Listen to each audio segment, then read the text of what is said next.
जब हम लोग सॉलिड्स की बात करते हैं तो सॉलिड्स में हम आमतौर पे दो टाइप की एनर्जीज पढ़ते हैं, kinetic energy of solid, potential energy of solid. But fluid के केस में हम आमतौर पे जो एनर्जीज पढ़ते हैं एनर्जी इन फ्लूइड्स में, तो हम तीन टाइप की एनर्जी पढ़ते हैं, kinetic energy of fluid, potential energy of fluid and pressure energy of fluid. Kinetic energy से आप अच्छा खासा वाकिफ होंगे। मोशन की वजह से जो एनर्जी होती है वो काइनेटिक एनर्जी होती है। जब हम आमतौर पे पोटेंशियल एनर्जी की बात करते हैं तो पोटेंशियल एनर्जी कई टाइप्स की होती है, बट फिलहाल हम यहाँ ग्रेविटेशन पोटेंशियल एनर्जी की बात कर रहे हैं। बट फ्लूइड में आपको एक एक्स्ट्रा एनर्जी देखने को मिलती है जिसे हम प्रेशर एनर्जी कहते हैं। अब ये क्या होता है, कैसे होता है, इसके बारे में बात करते हैं। देखो अच्छा, बट सबसे पहले जब हम लोग फ्लूइड में काइनेटिक एनर्जी की बात करते हैं तो फ्लूइड की काइनेटिक एनर्जी सॉलिड की काइनेटिक एनर्जी से फर्क होती है, डिफर होती है। जैसे किसी भी सॉलिड बॉडी की काइनेटिक एनर्जी कैसे लिखी जा सकती है, हाफ mv²। क्या किसी पाइप में अगर फ्लूइड फ्लो हो रहा हो,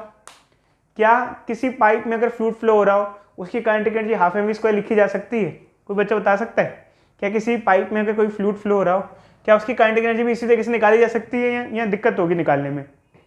क्या दिक्कत आएगी अगर पाइप में, जैसे कोई पाइप है, क्या दिक्कत आएगी? अच्छा, एक पाइप है, बहुत लंबा पाइप है, उसमें फ्लूइड फ्लो हो रहा है, किसके अच्छे?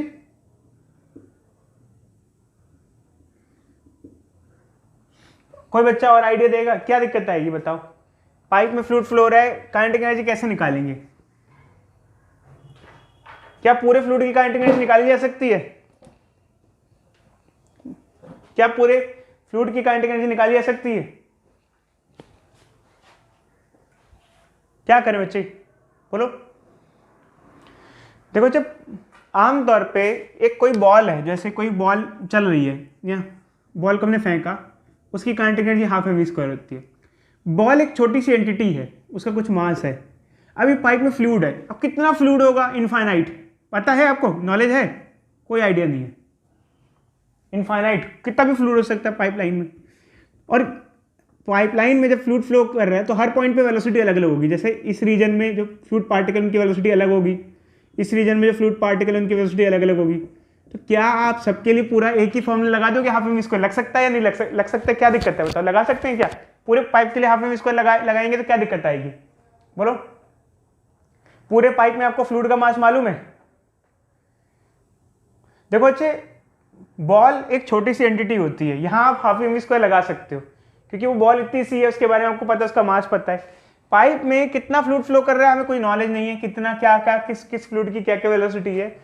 तो जब किसी पाइप में फ्लूइड फ्लो होता है तो हम काइनेटिक एनर्जी डिफाइन तो करते हैं, बट काइनेटिक एनर्जी को सिर्फ काइनेटिक एनर्जी नहीं, हम either kinetic energy per unit mass या kinetic energy per unit volume define करते हैं। अब इसका कारण क्या है, ये क्या होता है? देखो बच्चे, kinetic energy per unit mass या kinetic energy per unit volume का मतलब क्या होता है? देखो बच्चे, हमने मान लो एक पाइप है, इसमें फ्लूइड फ्लो हो रहा है, तो हम काइनेटिक एनर्जी डिफाइन नहीं कर सकते क्योंकि चक्कर है, मान लो इस रीजन में काइनेटिक एनर्जी कुछ और होगी, इसकी कुछ और होगी, इसकी कुछ और होगी, हर पाइप में पता नहीं कितने रीजन होंगे। तो हम कहते हैं, मान लो ये एक रीजन है, इसमें 1 kg है, इस 1 kg के मास को ले लो, कम से कम इस रीजन में 1 kg का जो मास है, इसकी काइनेटिक एनर्जी तो हम डिसाइड कर सकते हैं, बता सकते हैं, क्योंकि मास तो हमें पता चल गया कितना है इसका, 1 kg। और वेलोसिटी मान लो पूरे के फ्लूइड की अगर सेम है तो हम बता सकते हैं। तो पूरे के पूरे फ्लूइड की ओवरऑल काइनेटिक एनर्जी बताने से अच्छा है एक स्पेसिफिक चंक ले लो, उसकी काइनेटिक एनर्जी के बारे में बात करो। समझे या नहीं समझे बच्चे, बोलो? पूरे के पूरे फ्लूइड की काइनेटिक एनर्जी बताने से अच्छा है उसमें आप एक रीजन ले लो, या तो 1 लीटर, जैसे या तो पर यूनिट मास ले लो, मतलब जैसे इस 1 kg की कितनी काइनेटिक एनर्जी है, या तो पर यूनिट वॉल्यूम ले लो। जैसे मान लो ये 1 लीटर है, 1 लीटर फ्लूइड है और इसकी काइनेटिक एनर्जी इतनी है, क्योंकि पूरा का पूरे का तो आप डिफाइन कर ही नहीं सकते ना। समझे बच्चे या नहीं समझे? पूरे के पूरे को हम डिफाइन नहीं कर सकते क्योंकि पाइप में हमारे घरों तक पाइपलाइन से कितना फ्लूइड आ रहा है, उसका कितना मास होगा, कितनी वेलोसिटी होगी, हर पॉइंट पे हर पार्टिकल की वेलोसिटी अलग अलग होगी, तो वो पूरी फ्लूइड की काइनेटिक एनर्जी डिफाइन करना इम्पॉसिबल हो जाता है। तो एक छोटे से रीजन की, छोटे से चंक की काइनेटिक एनर्जी आप डिफाइन कर सकते हैं, इसी को हम कहते हैं kinetic energy per unit mass या kinetic energy per unit volume. समझे बच्चे? एक यूनिट क्वांटिटी। अब जैसे मान लो काइनेटिक एनर्जी क्या होता है, हाफ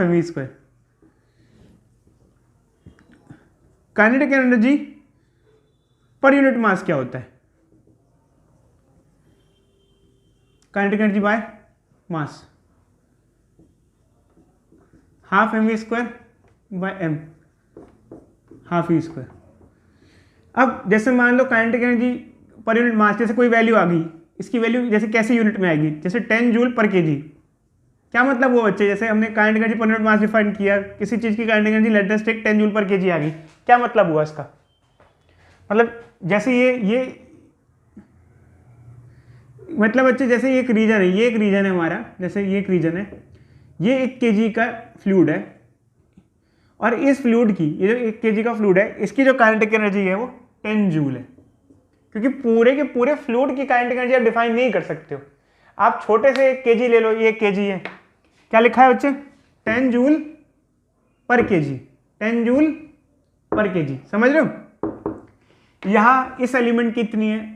अच्छा, अगर ये एलिमेंट कोई और का एलिमेंट लोगे तो उसकी अलग होगी, किसी और जगह का एलिमेंट लोगे तो उसकी अलग होगी, क्योंकि हर पॉइंट पे वेलोसिटी क्या होगी? अलग अलग होगी।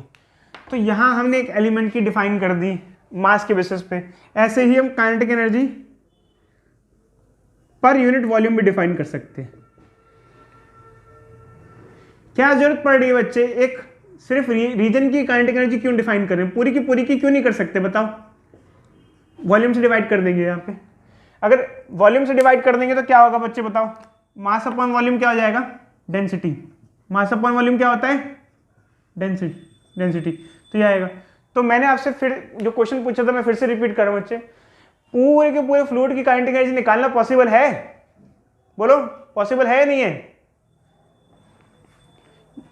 नहीं है, क्योंकि पूरा इतना फ्लूइड इनफाइनाइट है ना, कोई बॉल तो है नहीं ना जिसका कुछ मास हो। अब कोई बॉल नहीं है जिसका कुछ मास हो, वेलोसिटी हो। फ्लूइड तो इनफाइनाइट है एक तरीके से बच्चे। तो फ्लूइड में आप एक रीजन की काइनेटिक एनर्जी डिफाइन कर लेते हैं। क्या करते हैं बच्चों, बोलो क्या करते हैं? एक पर्टिकुलर एलिमेंट या एक पर्टिकुलर एलिमेंट या एक पर्टिकुलर एलिमेंट या एक रीजन की काइनेटिक एनर्जी डिफाइन कर सकते हैं, क्योंकि पूरे के पूरे फ्लूइड को ओवरऑल डिफाइन करना एक तरीके से इम्पॉसिबल हो जाता है। समझे या नहीं समझे? ये एक सॉलिड बॉडी नहीं है, ध्यान रखना। सॉलिड बॉडी में इसमें फर्क है। तरीके से फ्लूइड में काइनेटिक एनर्जी पूरे के पूरे फ्लूइड की डिफाइन नहीं की जा सकती। ठीक उसी तरीके से पूरे के पूरे फ्लूइड की पोटेंशियल एनर्जी भी डिफाइन नहीं की जा सकती। कैसे? मान लो बच्चों हमारे पास एक बीकर है, let us take we have a beaker. देखो ये बीकर है, अब इसमें फ्लूइड फिल्ड है, तो यहां पर भी हम पोटेंशियल एनर्जी पूरे के पूरे फ्लूइड की डिफाइन नहीं करते। हम एक एलिमेंट ले लेते हैं, जैसे मान लो एक एलिमेंट है, ये एक एलिमेंट ले लिया छोटा सा। अब इस एलिमेंट की पोटेंशियल एनर्जी डिफाइन कर देंगे। मान लो 1 kg का एक एलिमेंट ले लिया हमने, या 1 लीटर का एक एलिमेंट ले लिया।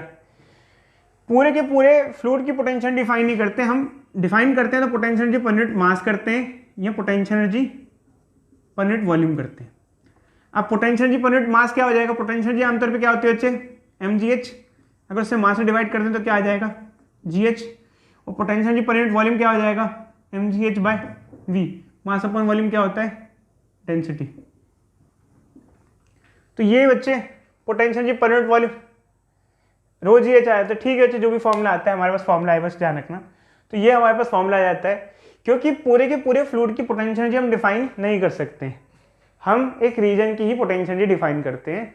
ये एक चंक है, इसकी पोटेंशियल एनर्जी इतनी है, एक चंक है, एक रीजन है, यहाँ फ्लूइड की पोटेंशियल जितनी है, यहाँ अलग है। तो ऐसे ऐसे रीजन की ही कर सकते हैं, पूरे फ्लूइड की ओवरऑल पोटेंशियल डिफाइन नहीं कर सकते, क्योंकि फ्लूइड इनफाइनाइट होता है। फ्लूइड तो भाई बहुत हो सकता है, कितना भी हो सकता है, समझे बच्चे? हम उसकी बात करते हैं जिसकी हमें स्टडी करनी है, समझे बच्चे? हमें अगर इस रीजन की स्टडी करनी है तो हम यहाँ की पोटेंशियल एनर्जी लेंगे, हमें इस रीजन की स्टडी करनी है हम यहाँ की लेंगे, हमें जिस रीजन की स्टडी करनी होती है हम उस रीजन का एलिमेंट लेते हैं। समझे बच्चों या नहीं समझे? हम ऐसा नहीं है कि पूरे के पूरे फ्लूइड की बात करें, हमें जहाँ की बात करनी है वहाँ की बात करनी है। समझे बच्चों? बोलो बोलो बच्चों, बोलो। हमें वहाँ की बात करनी है जहाँ की हमें रिक्वायरमेंट है। अगर हम यहाँ की स्टडी करनी है तो यहाँ की पोटेंशियल एनर्जी लेंगे, यहाँ की करनी है तो यहाँ की लेंगे। तो देखो बच्चों, ये दो चीज़ें तो आपने देख ली, इसे नोट डाउन कर लो बच्चों जल्दी से, जिसने नहीं किया कर लो। फिर हम बात करते हैं प्रेशर एनर्जी की। प्रेशर एनर्जी थोड़ा समझने वाला टॉपिक है। देखो बच्चों, जो हमारी थर्ड एनर्जी जो हम डिस्कस करते हैं प्रेशर एनर्जी होता है, ये थोड़ा सा कॉम्प्लिकेटेड है। आज तक अपने प्रेशर एनर्जी के बारे में स्टडी नहीं की है। आज तक आपने जो स्टडी किया है वो पोटेंशियल एनर्जी और काइनेटिक एनर्जी स्टडी किया है। एक्चुअली क्या है बच्चे, थोड़ा सा हम इसके बारे में जानते हैं। जैसे मान लो बच्चे, इसकी थोड़ी सी हम कहानी डिस्कस करते हैं। जैसे मान लो हमारे पास एक कंटेनर, इसमें फ्लूइड फिल्ड है, यहाँ एक पिस्टन लगा हुआ है। पिस्टन मतलब जैसे सिरिंज में लगा होता है ना पिस्टन, वैसे ही। तो आपको क्या लगता है बच्चे, क्या इस पिस्टन पे कुछ फोर्स लग रहा होगा, नहीं लग रहा होगा? और फोर्स किसकी वजह से लग रहा होगा, बोलो? एक्चुअली क्या है, ये फ्लूइड का जो प्रेशर है यहां लग रहा होगा इस पे, समझे बच्चे? फ्लूइड का प्रेशर यहां पर लग रहा होगा, इस पे फ्लूइड का प्रेशर लग रहा होगा। अब जैसे ही मान लो ये फ्लूइड का प्रेशर लग रहा होगा, तो ऑब्वियसली बात है, मान लो पिस्टन मूवेबल है, पिस्टन मूवेबल है, तो क्या ये पीछे की तरफ पुश होगा या नहीं होगा? ये जो प्रेशर है इसको पीछे की तरफ पुश करेगा, नहीं करेगा? मान लो पी प्रेशर लग रहा है, टोटल प्रेशर पी लग रहा है, टोटल प्रेशर कितना लग रहा है बोलो बच्चे? पी लग रहा है। तो इस प्रेशर की वजह से एक फोर्स क्रिएट होगा, नहीं होगा? इस पिस्टन पे धकेलेगा, नहीं धकेलेगा? ये मान लो ये मूवेबल है, बोलो बोलो बोलो बच्चे, बोलो। देखो बच्चे, जैसे मान लो हम कोई एक सिनेरियो कंसिडर करते हैं। जैसे मान लो लेट अस टेक एक एग्जांपल ले लेते हैं कि हमारे पास ये ऊपर यहाँ से यहाँ तक एटमॉस्फेरिक प्रेशर लग रहा है, ओपन टू एयर है, यहाँ पे भी एटमॉस्फेरिक प्रेशर लग रहा है क्योंकि ये ओपन टू एयर है। प्लस यहाँ पर रो जी एच कॉलम का प्रेशर कितना होता है? अगर एच हाइट तक का कंटेनर है तो कितना प्रेशर होगा? रो जी एच। तो इस साइड टोटल, इस साइड से टोटल प्रेशर, देखो प्रेशर उस साइड से भी लगेगा, उस साइड से भी लगेगा एटमॉस्फेयर का, इस साइड से भी लगेगा। बट यहां डोमिनेट कौन करेगा देखना, इस साइड से कितना लग रहा है? P80 में लग रहा है, और इस साइड से कितना लग रहा है? इन दोनों का एडिशन, एक तो एटमॉस्फेरिक प्रेशर लग रहा है, प्लस क्या लग रहा है? रो जी एच। समझ रहे हो बच्चों, समझ रहे हो? तो किस साइड से प्रेशर ज्यादा लग रहा है, इस साइड से, इस साइड से? किस साइड से प्रेशर ज्यादा लग रहा है? इस साइड से, इस साइड से? इस साइड से। तो कौन जीतेगा फिलहाल? अगर मान लो मैं कोई बाहर से फोर्स नहीं लगाता, लेट अस टेक मैं बाहर से कोई फोर्स नहीं लगा रहा, डोमिनेट कौन करेगा फिलहाल? ये डोमिनेट करेगा क्योंकि डिफरेंस है, ये ज्यादा है और ये कम है। तो इससे क्या होगा, ये पिस्टन किधर पुश होगा, किधर पुश होगा? पीछे की तरफ पुश होगा। मान लो ये जो दोनों का प्रेशर डिफरेंस में ये ज्यादा है, और मान लो ये जो प्रेशर डिफरेंस है दोनों का, मतलब क्योंकि अगर देखा जाए तो यहाँ से भी प्रेशर लग रहा है, यहाँ से भी लग रहा है, बट यहाँ का प्रेशर ज्यादा है, फ्लूइड का भी प्रेशर लग रहा है यहाँ पे। मान लो इस प्रेशर डिफरेंस को हम P मान लेते हैं, इन दोनों के प्रेशर डिफरेंस को क्या मान लेते हैं बच्चों, बोलो? Let us take pressure difference is P। Pressure का डिफरेंस है या नहीं है पहले बताओ? दोनों साइड से प्रेशर का डिफरेंस है या नहीं है? बोलो बोलो बोलो भाई, बोलो। कितना डिफरेंस है? इन दोनों को माइनस करेंगे, कितना डिफरेंस आ जाएगा? रो जी एच। इसको मान लें P मान लेते हैं, क्या मान लेते हैं बच्चों? इसको क्या मान लेते हैं? P। मान लो प्रेशर डिफरेंस क्या है? P है। तो क्या ये प्रेशर डिफरेंस होने की वजह से क्या ये पिस्टन डिस्प्लेस होगा या नहीं होगा? डिस्प्लेसमेंट होगी नहीं होगी पिस्टन की? होगी या नहीं होगी? होगी। जब पिस्टन डिस्प्लेस होगा तो कुछ वर्क डन होगा, क्योंकि देखो बच्चे कुछ प्रेशर लग रहा है, प्रेशर की वजह से फोर्स लग रहा है, फोर्स की वजह से डिस्प्लेसमेंट हो रही है, तो कुछ वर्क डन भी होगा। क्योंकि जब कभी जैसे मान लो इधर से प्रेशर लग रहा है, इधर से प्रेशर लग रहा है, इधर से फोर्स लग रहा है, इधर से तो जो प्रेशर लग रहा है एटमॉस्फेयर का लग रहा है, फोर्स जो लग रहा है एटमॉस्फेयर की वजह से लग रहा है, बट इधर से एक्स्ट्रा फोर्स लग रहा है, जिधर से फोर्स ज़्यादा लग रहा है, तो ज़्यादा फोर्स लगेगा तो डिस्प्लेसमेंट होगी, डिस्प्लेसमेंट होगी तो वर्क डन माना जाएगा। और हमने कई केसेस में देखा है जहाँ कंजर्वेटिव फोर्सेज होते हैं, तो जो हम वर्क डन करते हैं वो एनर्जी की फॉर्म में क्या हो जाता है? स्टोर्ड हो जाता है। जो हम जहाँ वर्क डन किसकी फॉर्म में स्टोर्ड हो जाता है? एनर्जी। ये मतलब वर्क करते हैं वो एनर्जी में स्टोर्ड हो जाता है।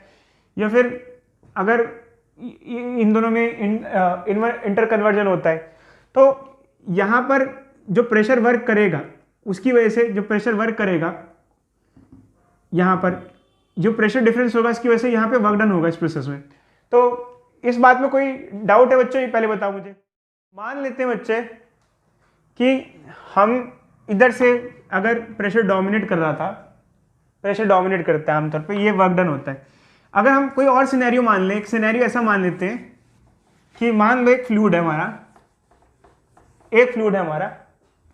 एक कंटेनर में फिल्ड है, ठीक है? तो फ्लूइड जब कंटेनर में है तो अंदर से भी प्रेशर लग रहा है और बाहर से भी प्रेशर लग रहा है मान लो, और मान लो हम यहाँ से कुछ एक्सटर्नल फोर्स लगा रहे हैं। क्या लगा रहे हैं बच्चे, बोलो बोलो बच्चे बोलो, क्या लगा रहे हैं? External force. अंदर से भी प्रेशर लग रहा है, बट मान लो अंदर के प्रेशर की वजह से फोर्स है और बाहर से हम जो फोर्स लगा रहे हैं ये फोर्स डोमिनेट कर जाए। मान लो क्या कर रहा है, मान लो डोमिनेट कर जाए। क्या कर जाए बच्चे, बोलो, डोमिनेट कर जाए। बोलो बोलो, हेलो। अगर ये फोर्स डोमिनेट कर जाए, मान लो हम एक्सटर्नली फोर्स लगाते डोमिनेट कराते हैं, तो अगर हम इससे वर्क डन करेंगे एक्सटर्नली, तो ये जो वर्क डन होगा ये प्रेशर एनर्जी की फॉर्म में स्टोर हो जाएगा। अब आप कहोगे सर ये कैसा हो रहा है, यहाँ पे कुछ समझ में नहीं आ रहा है, क्योंकि एक्चुअली क्या है कि आप कहोगे कि सर इससे प्रेशर एनर्जी कैसे बढ़ेगी, प्रेशर एनर्जी कैसे बढ़ेगी। देखो अच्छा, एक्चुअली क्या होता है, प्रेशर एनर्जी का कॉन्सेप्ट थोड़ा सा अपने में यूनिक सा होता है, मतलब इसको थोड़ा समझना इतना सिंपल नहीं होता है। जैसे हम नॉर्मली जैसे काइनेटिक और पोटेंशियल को समझा देते हैं, इसमें एक फ़र्क सा लगता है। तो जब हम लोग देखते हैं तो प्रेशर खुद वर्क कर सकता है, और जब हम प्रेशर के अगेंस्ट वर्क करते हैं तो वो स्टोर्ड भी हो सकता है। जैसे मान लो बच्चे ग्रेविटेशन खुद वर्क करती है, जैसे एक मान लो हमारे पास एक पेन है, मार्कर है, अब अगर हम इसको छोड़ दें तो ग्रेविटी वर्क कर रही है, बट जब ग्रेविटी वर्क करेगी, जैसे ग्रेविटी जब वर्क करेगी, जिस केस में ग्रेविटी वर्क करेगी तो पोटेंशियल एनर्जी घटेगी। बट अगर हम ग्रेविटी के अगेंस्ट वर्क करेंगे तो पोटेंशियल एनर्जी क्या होगी, बोलो, पोटेंशियल एनर्जी क्या होगी, बोलो। अगर हम ग्रेविटी के अगेंस्ट वर्क करेंगे तो पोटेंशियल एनर्जी क्या होगी, बढ़ेगी। बोलो भाई बोलो। प्रेशर एनर्जी के बारे में स्टडी कर रहे थे बच्चों, आगे हम कंटिन्यू करते हैं। तो एक्चुअली क्या होता है कि जैसे हम इस चीज़ के बारे में डिस्कशन कर रहे थे कि प्रेशर की फॉर्म में भी कुछ एनर्जी स्टोर होती है सिस्टम में, उस एनर्जी को प्रेशर एनर्जी कहा जाता है। और ऑब्वियस सी बात है, अगर आप उस प्रेशर के अगेंस्ट वर्क करोगे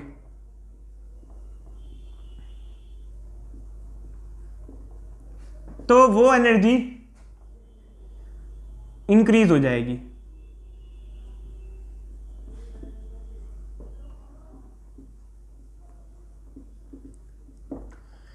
और अगर प्रेशर एनर्जी वर्क करेगी तो प्रेशर एनर्जी सिस्टम की घट जाएगी, क्योंकि एक्चुअली क्या है, वो खुद वर्क जब कर रही है तो सिस्टम की पोटेंशियल एनर्जी उस टाइम में डिक्रीज हो जाएगी। चलो अच्छे, इस चीज़ को समझाने के लिए मैं आपसे क्वेश्चन पूछता हूँ। मान लो इसमें फ्लूइड भरा हुआ है, ये पिस्टन है, मूवेबल है।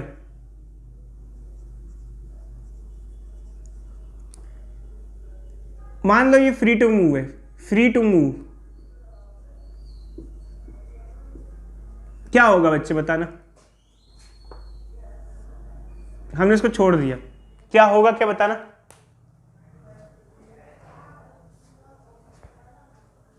ये आगे को जाएगा, बट उसको आगे को लेके जाने का काम कौन कर रहे हैं यहाँ पर, मतलब कोई ना कोई एनर्जी होनी चाहिए। यहाँ पर देखो बच्चे, प्रेशर करेगा काम इसको, मतलब बेसिकली ये प्रेशर पुश करेगा ताकि ये आगे की तरफ फ्लो करे, उसको पुश देगा। तो बेसिकली बच्चे यही है कि यहाँ पर प्रेशर एनर्जी स्टोर्ड है और वो प्रेशर एनर्जी वर्क कर रही है, बट उसको समझाना उतना सिंपल नहीं होता है जितना लगता है। हम बस ये देख सकते हैं, जैसे हम आमतौर पे किसी पोटेंशियल एनर्जी को भी समझा नहीं सकते।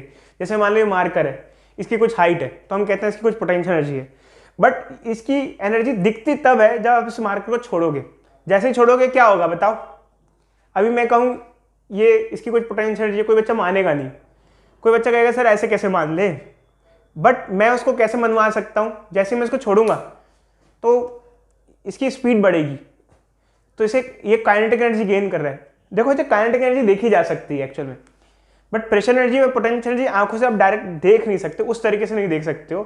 बट ये है कि आप अगर पोटेंशियल एनर्जी को काइनेटिक में कन्वर्ट होते हुए देखोगे तब आप देखोगे हाँ भाई कुछ एनर्जी तो थी।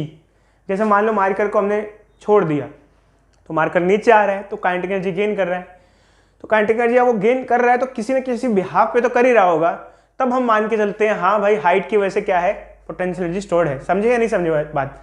क्योंकि अगर आप किसी को पोटेंशियल एनर्जी के समझाने की कोशिश भी करो, वो अगर वो बंदा नहीं समझेगा वो मानेगा ही नहीं, बट उसको आप समझाओगे तो उसको एक प्रैक्टिकल एक्सपेरिमेंट करके दिखाओगे कि कि मार्कर को जब छोड़ा तो वो नीचे आ रहा है, उसकी काइनेटिक एनर्जी बढ़ रही है, बट वो किसी न किसी बिहाव पे होगी। जब उसकी पोटेंशियल एनर्जी घट रही होगी तो काइनेटिक एनर्जी बढ़ रही होगी। तो कुछ चीज़ें ऐसी है जो दिखती नहीं है, बट एक्चुअली क्या है, जब आप देखते हो कि उसकी वजह से वर्क हो रहा है तो आपको लगता है कि हाँ कुछ एनर्जी स्टोर्ड थी। जैसे मान लो मैं कहता हूँ एक बच्चा पढ़ाई कर रहा है नहीं कर रहा मुझे नहीं मालूम है, बट मैं देखूंगा अगर उसका रिजल्ट अच्छा आ रहा है, ऑब्वियस सी बात है, तो इसका मतलब शायद वो पढ़ाई कर ही रहा होगा, ऑब्वियस सी बात है। तो ये बच्चे है, तो प्रेशर एनर्जी कोई एक एलिमेंट है, फ्लूइड एलिमेंट है, जैसे मान लो एक वी वॉल्यूम का फ्लूइड एलिमेंट है, ये फ्लूइड एलिमेंट है, इसकी वॉल्यूम क्या है, वी है। तो इसके अंदर प्रेशर एनर्जी स्टोर्ड जो होगी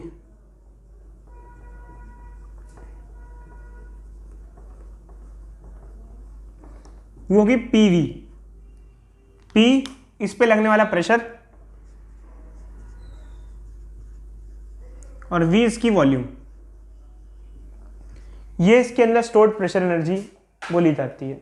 बट हमको टोटल एनर्जी से कोई मतलब नहीं होता, मैंने बच्चों फिर से डिस्कस किया था, क्योंकि एक्चुअली क्या है कि छोटे छोटे एलिमेंट लेने की जगह हम क्या करते हैं, पर यूनिट वॉल्यूम ले लेते हैं। तो अगर हम कहें pressure energy per unit volume, पर यूनिट मास क्या होगा, तो pressure energy per unit volume, अगर इसको वॉल्यूम से डिवाइड कर देंगे तो ये हो जाएगा पीवी बाय वी, सिर्फ प्रेशर के बराबर आ जाएगी। या अगर हम pressure energy per unit mass लेंगे, pressure energy per unit mass लेंगे